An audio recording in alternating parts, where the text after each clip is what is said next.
sabi ko sa'yo? Yung kapitbahay ko. Hi, kapitbahay. Mag-room tour tayo. Ikaw yan! Oh my God, sa 2 beses mo na naka-work sa Soinggok. Halika dito sa bunutan kita.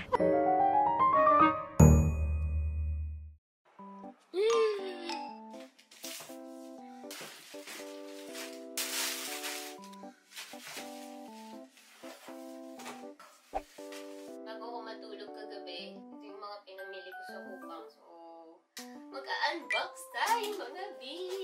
Ang mga ginastos. Wala kasing kettle dito doon sa dati ko meron. For the more spam, Richam pala. Yan. Para sa mga labahin, tignan natin kung tumatayo. Parang maliit na version ng ginagamit. Pero ang cute. Ito na yata yung unan. Bili na lang ako ng pillowcase. Ay, yung mga kailangan ko na hindi ko binili sa Kupang pagdating. Sa Daiso ko na lang bibili. It's a bit small, but it's okay. It's small. For the blanket. Ito, mahal to ha. Pag to di maganda. Mga 2,500 yata bili ko dito sa blanket na to. Mag-winter na, kaya dapat mag-invest tayo sa comfort. Maganda to be.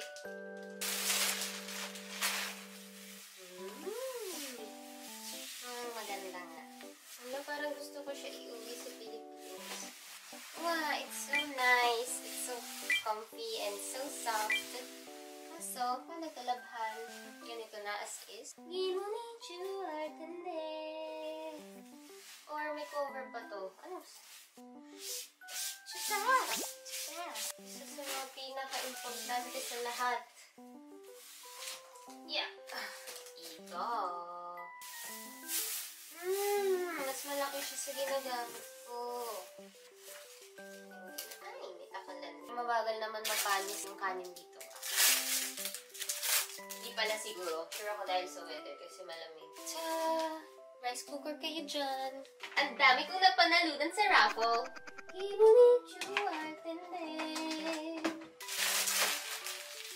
Bumili ako ng heater. Hirap magpatuyo ng damit pag walang ganito. Heater kasi nila dito, parang nasa floor lang.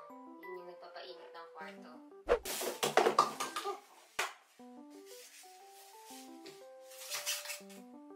Okay, last. For the more seaweed. Mga lifesaver na pagkain. Seaweed at saka spam. Okay, so marami pa rin kulang. Ano yung towel? Towel? Mamaya pa. May kulang pa pala. Bumili ako ng tuwalya. Basta marami pa. Nalista ko naman. So, para isang puntahan na lang sila. Hindi ako babalik pa. Let's go.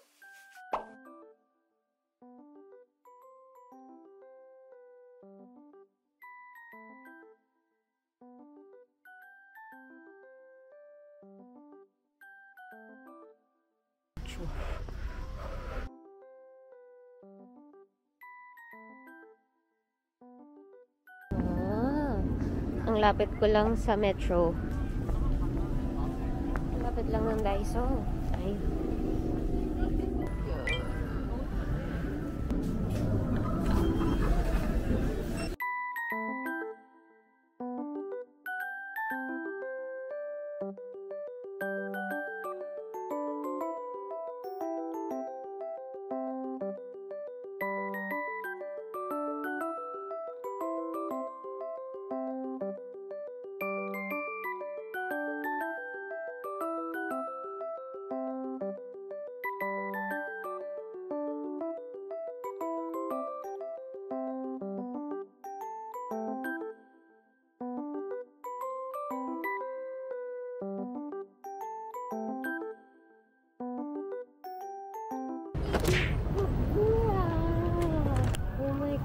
This is Parusa.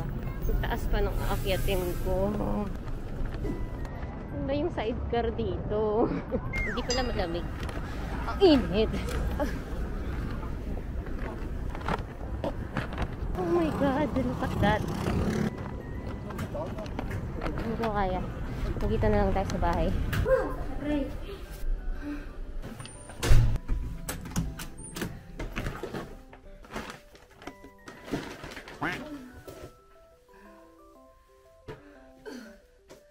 Saan ko kate?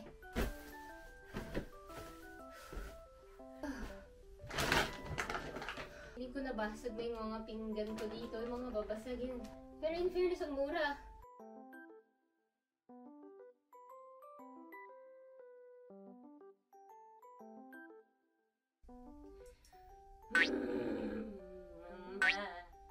Hindi na eh. 85.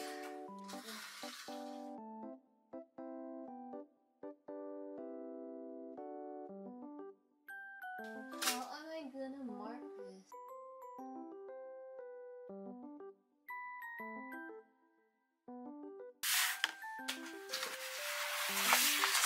Pants na yan. Kailangan ba perfect?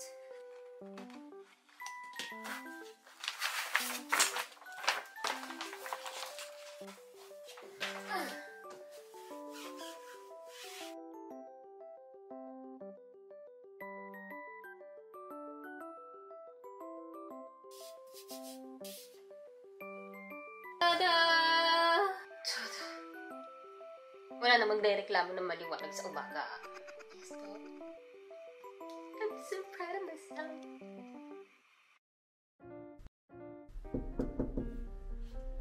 Si Manya! Ito ko sa'yo. Yung kapitbahay ko. Hi, kapitbahay! Mag-room tour tayo. Pero baka mahilo kayo kasi sobrang laki ng room na to. Baka abutin ito ng mga siguro 30 minutes sa paglibot natin. Kaya mag-ready kayo guys. So magsa-start tayo. First time ko mag-room tour! Baka hindi pa rin ako nag-house tour. Ayan, may salamin dito. Ito yung pinaka-last kong gagawin bago umalis. Mag-mask, mag-accessories, mag-perfume. Tapos nandito yung socks ko, tsaka hats. Ito yung shoes ko. Yan. Oh, diba? Dati ano lang dala-dala ko dito? 4 na pairs lang. Anong nangyari, B? Yung CR dito. Ito yung CR. Medyo basa pa kasi nakakaligo ko lang. Lagi akong nagkakamali dito kasi lagi akong nababasa ng hindi inaasahan. Oh, syempre salamat July me. Nagpalit na ako ng ng scent kasi ito rin yung gusto ko. Sobrang bango niya. Na-sold out daw yung ginagamit ko dati. So, nagpalit ako. Woody and Musk. Next! Ito na yung kitchen. Tada! Yan, microwave dito. Ayan. O diba, organized. Yung lamyon. Pag wala akong makain, yan, kukuha lang ako ng lamyon. Kung bumili ako rice cooker, bumili ako ng thermos. Kasi wala provided. Then yung washing machine. So, nandito yung mga detergent ko. Ayan. Tapos dito yung mga condiments. Tsaka rice. Ayan. Bibili ako ng chair. Dito ako mag-work. Dito ako mag-aaral. Dito ako mag-edit. So, parang kailangan ko mag-invest na komportabling upuan. Tapos, ito. May ako dito. Ng skincare ko. Makeup. Pang ma-arte section ko. Yung mga kung kaartehan na gusto kong itago. Ito yung laptop ko. Dito ako nag-work. Ito. Cabinet. Sabit ko lang dito yung mga long na coat ko tsaka padding kasi lagi ko silang ginagamit. Yung mga bags ko andun sa likod, camera ko, and gadgets, mga stocks ng mga skincare ko dyan. Ito na, yung bed ko. Yes! Super nice ng, ano na to, warm siya. Ito, yung lamp ko, saka si Lion. Itong cabinet na to kasi bed siya, tapos may cabinet. Dito yung pangbahay. Yan, may cabinet. Naligaw kayo, diba? Ang laki kasi eh. Mas maliit siya actually sa pinanggalingan kong apartment. Pero mas mura siya ng konti. Ang pinaka gusto ko dito, marami siyang cabinet. Maraming storage. Tapos ayun, tinakpan ko lang yung dito para dumilim. Yan. Madalas ganito lang ako mag-ilaw. Kasi gusto ko nga madilim kasi vampira nga ako, diba? Ayun, that's it. Anyang. Ang daming tao ngayon. gosh.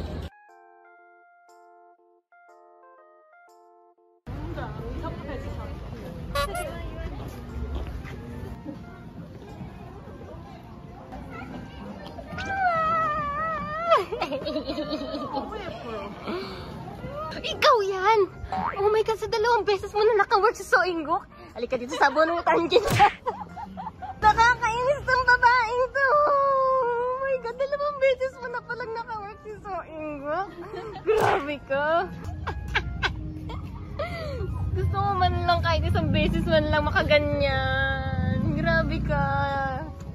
Wow. Siya. So nice. Tada! Let's go! Nasa bahay namin ni Zoyo.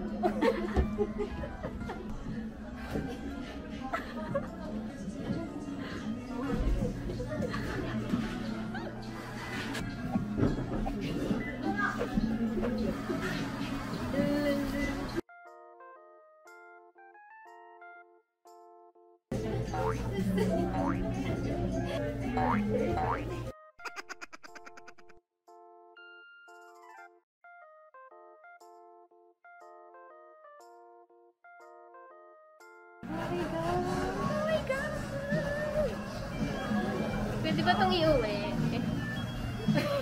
Pwede ba yung bilhin? Ay, gusto ko to. May pirma niya. Oh my God.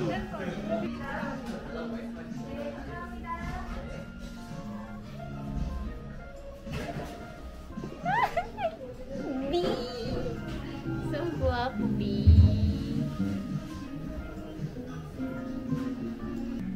Sorry ha, nagpa-fangirl ako. Sure! Oh my gosh! I love it. Gusto ba sa taas or dito po? Ano ba yung mas feels? Ata.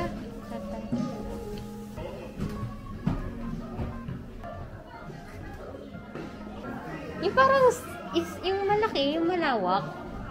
Studio na yan eh. Ah, studio yun! Studio pala yun. Gaya lang. Pwede po pag parang kagaya lang sa drama. Tapos, parang, ito na yun. Yun pala. Dahil lang ang lahat. Studio pala yung ginamit nila. Pasad lang yung ginamit para pa-promote tong cafe. For the business purposes. Pero okay naman. At least, nakapunta ako dito sa pinag-shootan ng video. Oh. 2 beses niya na po nakaka-work si Soinggok. Ano yung unang drama? So makikita ko doon. Sobrang naano ako na namatay ko kasi. Spoiler, pero kapag matagal na naman na yung drama, siguro pwede na naman. 2018 pa yun. Nung namatay siya, sobrang sumakit na yung puso ko. Kasi, parang unang drama niya na namatay siya. Ang lungkot ng ending, napakalungkot. Ilang beses ka nag-shoot dito? Dito sa side na to? Hindi, sa Cafe Minanda, yung drama mismo. Ilang shooting day. Mga 4. Sa 4 na yun, nakita mo si Zoe. Yung bida. Kaya eh. Gusto ko yun. Paano ba mangyayari sa buhay ko yun? Sa'yo nagsabi ka kasi nung nung movie nila. Oo. Pwede ako sama sa'yo? Oo. Andun na sa'yo. PA na lang ako sa'yo. Serious ako. Nag-abot ng kape sa'yo. PA mo talaga as in legit. Sa harap mo na si Soinggok mo. Yun yung first drama ko. As in, Kaya tumatak sa'yo. Pwede ko si Soinggok ko. Gulit mo siya. Matagal ko sa gusto kita lang yan. Kasi syempre iba yung kapag makatrabaho mo na eh. Kapag nakikita mo sa personal. Marami ako alam sa kanya. Pero nakikita ko lang yung pinapakita niya sa camera. maraming artista na kung ano yung nakikita mo sa camera, kabaliktaran na yun sa totoong buhay. So, bihira lang yung mga artista na talagang genuine na. Pero nakikita ko sa kanya, madala siya sa mga variety shows. Kundi sa mga reality variety shows. So, madalas, mahirap itago kapag nag-guest ka sa ganun. Kaya maraming artista hindi nag-guest sa ganun kasi nasisira. Makikita yung totoong sila. Diba? Kaya idols lagi yung Yes, oo. Hindi, super bait. Kasi siya yung, di ba, first na actor. Nakita, oo. Ang lapit ng pagpili. Oo, kaharap ko lang siya. So, during breaks, nag-joke siya. Eh, first time ko sa set, di ba? So, hindi ko alam kung tatawa ba ako or hindi na nakasama. Hindi ko sabi. Gusto ko. So, ano talaga siya? Masayahin talaga siya. Goofy talaga. Kaya pag umaarte siya, parang hindi ko yun din siya. Kaya bagay sa kanya yung role ko. Oo, kung talaga yung ano niya. Tsaka magdaldal siya. Parang natin na ako kinakausap siya. Cute! Tsaka pagdating niya, lagi siya. Talaga, talaga humble. Yun din talaga yung nagustuhan ko sa akin personal. Lagi siyang eye to eye pag Ano, hindi ko kaya. Pag nag-insta. Hindi ko kaya na kita siya sa personal na malapitan. Yung kagaya ng sa'yo. Parang sa malayo. Pero alam mo, pangarap ko lang talaga.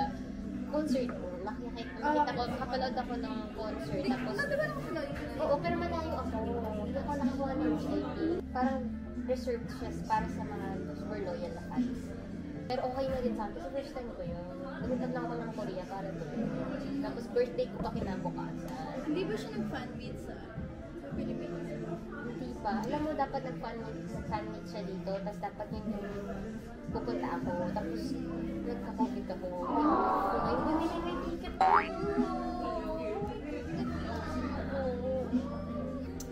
Pero yung interview ko siya na kagaya Zura. Sobrang ano ko. Hindi ko alam kung hindi ko na-enjoy masyado kasi Nakinig ka. hindi kasi nagko-concentrate ako sa Korean. Oo, sa una sa pagsasalita ng Korean. Pangalawa, hindi siya basta-basta fan meet. Interview siya para i-promote yung album niya. So may work na kasama.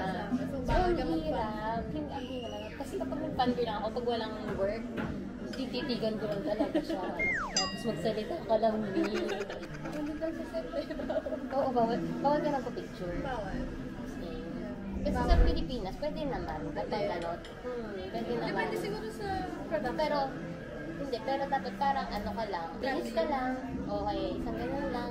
Pag naka-close mo na, pag nakabinuan mo na, gano'n. Feeling ko, makita ko lang siya sa personal. Masaya na talaga ako. Tapos marinig mo na siya. Hindi malayo.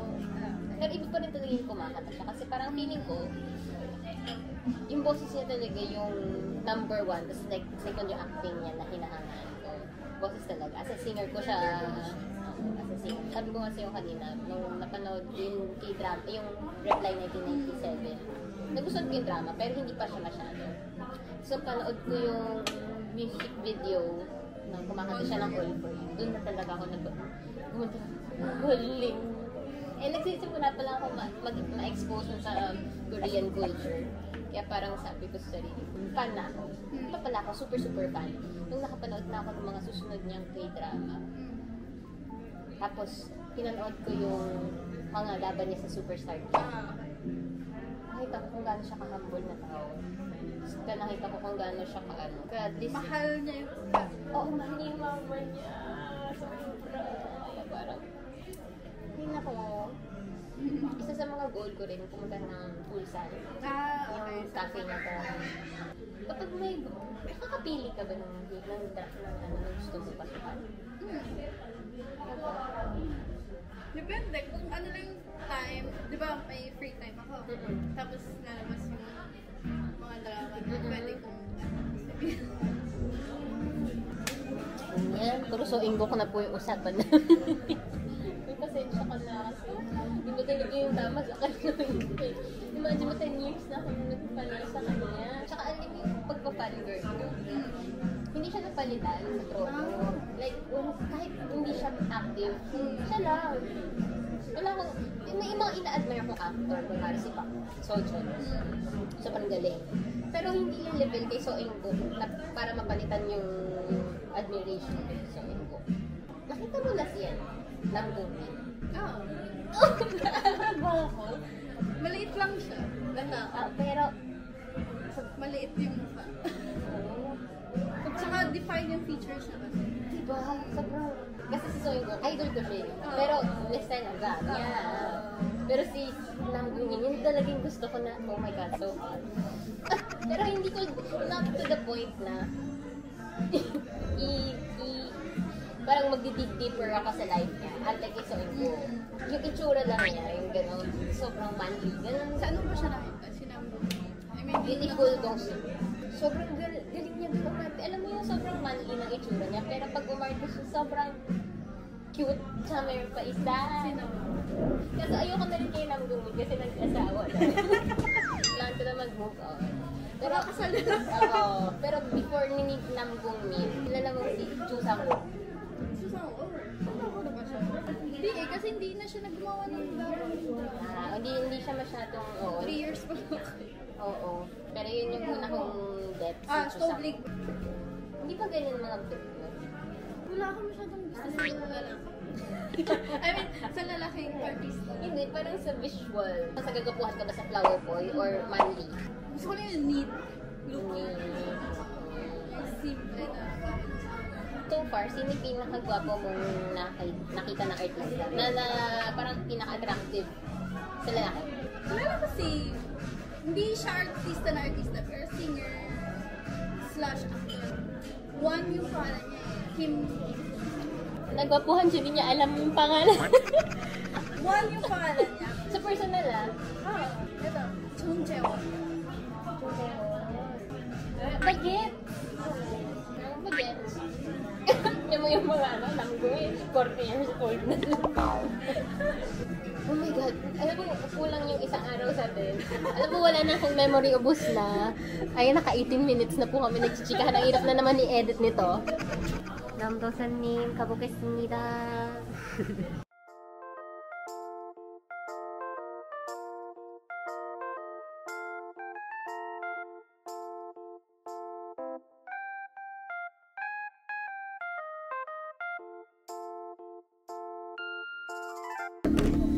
이거 인도 주셨어요? Ito favorite kopchang chip mo. Kopchang chip? Pag pinupuntahan ng Korean, yun yung legit.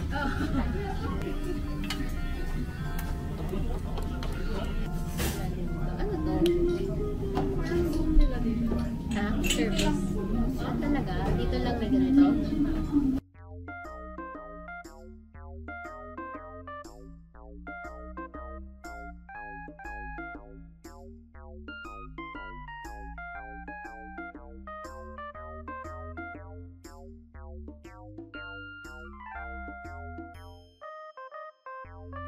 Bye-bye! Ingat!